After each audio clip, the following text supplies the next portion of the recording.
निर्दोष बाळकी पर दुष्कर्मની ઘટનાએ સમગ્ર વિસ્તારમાં ભારે આક્રોશ ફેલાવ્યો। ઘટનાને પગલે સામાજિક આગેવાનો પીડિત બાળકીના પરિવારની મુલાકાત લઈ તેમને સાંત્વના આપી અને ન્યાયની ખાતરી આપી। આરોપી રાજુ ગામે તે બાળકીને ચોકલેટ અને નાસ્તાની લાલચ આપી ગામની સીમમાં લઈ જઈ તેના પર દુષ્કર્મ આચર્યું। ઘટના સામે આવતા જ વાલિયા પોલીસે તાત્કાલિક કાર્યવાહી કરી ગણતરીના કલાકોમાં જ નરાધમ આરોપીને ઝડપી લીધો। પોલીસે ઘટનાનું રિકન્સ્ટ્રક્શન કરીને તપાસ શરૂ કરી છે।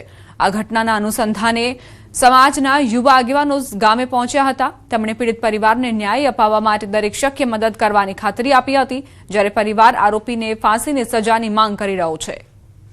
મારી છોકરી હાથે બલાત્કાર થયો છે તો એ માણસને પોલીસવાળા કાલે લઈને આવ્યા તો એ લોકોએ કંઈ માર તુફાન બી નહીં કર્યો એને શાંતિથી લાવી ને ફરીને લઈ જ ગયા કે અમારી દીકરા બીને એવું નહીં ટ્રીટમેન્ટ કરી કે આવું તેવું શાંતિથી લાવીને લઈને જતા રહ્યા। તમારી એક જ માંગ છે કે એને ફાંસી આપો। प्लेटफॉर्म पर आरपीएफ जवाने किन्नर ने तमाचा झीकी दीधा।